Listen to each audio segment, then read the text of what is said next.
बिल्कुल सत्य घटना।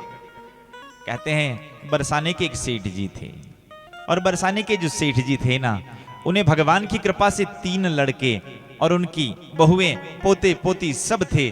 पर आज उस संत के पास जाकर एक प्रार्थना करने लगे सेठ जी कि महाराज, जीवन में भगवान की कृपा से सब कुछ दिया है, लेकिन हमारे कोई बेटी नहीं है।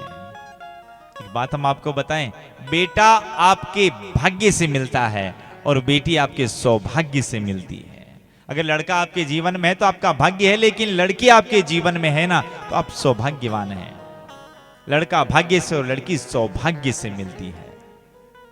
पर आजकल लड़की का जन्म होना तो लोग कितने दुखी होते हैं। राम राम। पूछा जाए अगर किसी को लड़का या लड़की हुई है, तो अगर मैया खाट पर सोई हुई है और सासू माँ चूल्हे पर फूंक लगाती लगाती कहेगी, कोई पूछेगा कि क्या हुआ है, वो लड़की हुई है। पर हम आपको बता दें, लड़की आपके जीवन में अगर आपके घर में हुई है ना, तो आप बड़े सौभाग्यवान हैं। हर बाप, हर बेटी की किस्मत में बाप होता है, हर बेटी की किस्मत में बाप होता है, पर हर बाप की किस्मत में बेटी नहीं होती है। जिस पर भगवान कृपा कर देना, उन्हीं के यहीं भगवान बेटियों का जन्म करवाते हैं, जिन पर भगवान की कृपा होती है।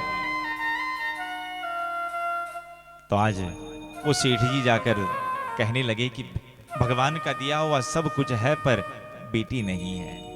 तो सेठ जी को देखकर संत ने कहा, देखो महाराज, अब आपको बेटी तो मैं होने का आशीर्वाद तो कैसे दे सकता हूं, पर हाँ एक काम कर सकते हो, जो बरसाने की, जो वृंदावन की जो ठकुरानी है, उस राधा रानी को आप बेटी बना लो। बस सेठ जी उस बात को मान गए और मानकर अपने घर के भीतर एक बढ़िया राधा रानी का एक चित्र बनाया, और राधा रानी का चित्र बनाकर आज सेठ जी दुकान जाते तो अपनी बिटिया से मिलकर जाते, अरे बेटी मैं जा रहा हूं, और आए बेटी मैं आ गया हूं। रात दिन बस उसी बेटी के प्रति सोचते रहते। एक दिन की बात है, वहीं से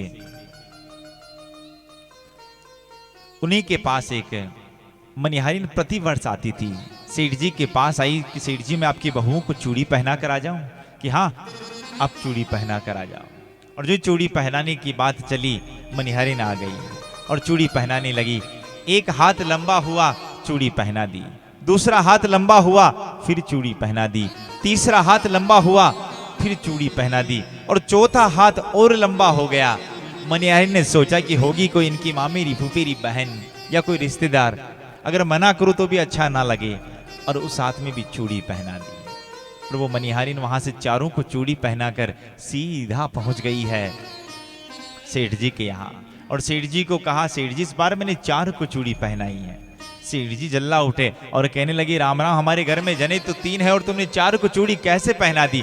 ना ना सेठ जी, मैं आपको सत्य बता रही हूँ, मैंने चूड़ी आप 4 को पहनाई। सेठ जी नहीं माने, तू झूठ बोल रही है, चूड़ी घर में 3 जने हैं तो चौथा है नहीं, तो तूने चूड़ी कहाँ से पहनाई? और जब जो ही इस प्रकार कहा, मनिहारिन बिना मोल लिए हुए वहां से चली गई। रात को सेठ जी आए ना, तो सेठ जी के सपने में स्वयं राधा रानी आ गई, और राधा रानी ने आकर सेठ जी को कहा, क्यों पिताजी, बेटी को बेटी बनाना तो याद रह गया, पर आप बेटी को चूड़ी पहनाना भूल गए।